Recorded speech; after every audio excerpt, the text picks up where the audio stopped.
So Cenk Uygur of the Young Turks once again found himself at the center of some pretty heavy controversy. Cenk is one of those people who he gets shit on mercilessly by Republicans, by corporate Democrats, and progressives. So all of them basically come together to shit on him. And that kind of happened again in this situation because Cenk is somebody who's more willing to take the road of what some people might call questionable. I don't really think this one is necessarily nearly as questionable as the other one. The one that I remember was when Cenk said, he called, what did he call? I think he called Republican states welfare queens or whatever. And I think he was happy about bad stuff happening in Republican states. And people were like, hey, well, there's progressive people in those states. They're victims of this too. You're fucked up. So this one, Cenk sent out a tweet a couple days ago. It said, only upside of Texas power outages is people like Joe Rogan who were so proud to leave California and move to Texas, freezing their asses off. They said they wanted less government. Congrats, mission accomplished. I hope you're not asking the government to come help you. #freedom. So for the most part, the people that he got bombarded by here were obviously Republicans, and there's now become this huge war, essentially, between Texas and California. It's, California's better than Texas. Oh, Texas is better than California. It's a really cringy back and forth, but what's even more cringy is that Joe Rogan basically goes on his podcast every day and he just says the same stupid shit. He says, oh, Texas, the land of the free, California's fascism, and, COVID, it's not real, and I'm not taking the vaccine and all this shit. He's lost all of his credibility, by the way. Dude's a complete fucking joke. So he just does that every single day on his podcast now. And so, what Cenk here is saying is, hey, well, Joe Rogan, you wanted freedom. You moved to a state with more freedom.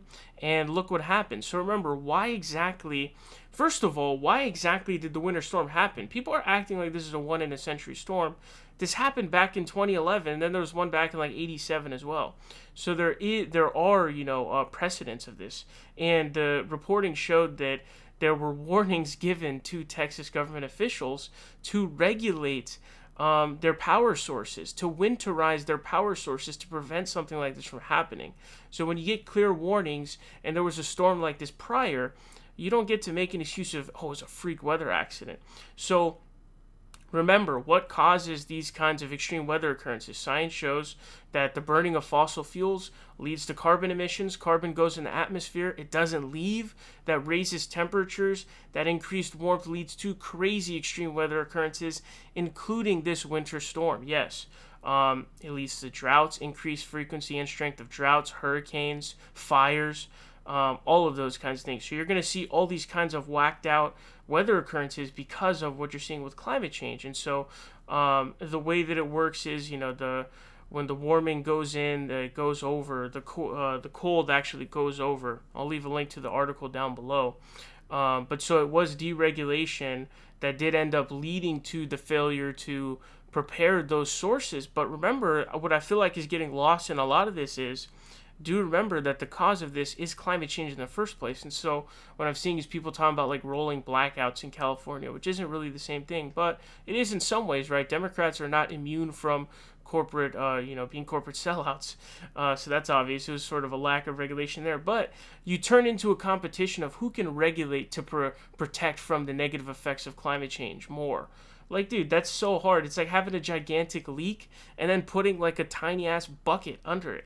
It's impossible. What we should be doing is trying to prevent climate change from going further and trying to actually go backwards in that realm. And so that's what I feel like is getting lost here. So the cause of the storm in the first place was climate change and fossil fuel burning, but the prevention of being ready, because they could have winterized their power sources. They could have done that. But because they don't have any federal oversight, and they did that on purpose, and they only give out guidelines, they don't actually have rules and regulations, they didn't winterize it, and boom, millions don't have power.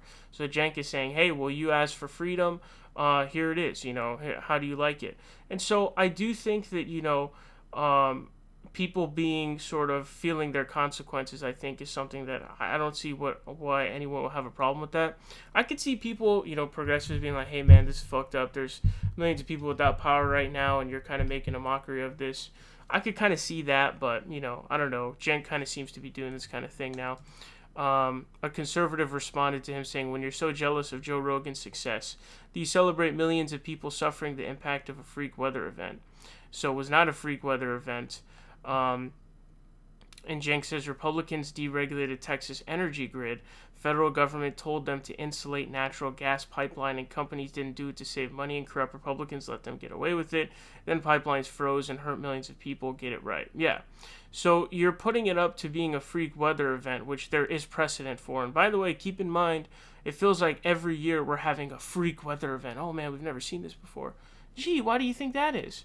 Um, it's very clear they did not winterize their power sources due to lack of regulation, more freedom, more laissez-faire, system, and that's what happened. I mean, there's really no debating this kind of situation. So, you know, that's essentially what's going on here. Cenk getting some major heat from Republicans on this one. Joe Rogan fans really coming in pretty hardcore. Joe Rogan has a pretty huge fan base. But Joe Rogan has really turned into a loser now, to be completely honest with you. I personally I believe that he's lost every inch of his credibility that he previously had. But, that's the situation going on here.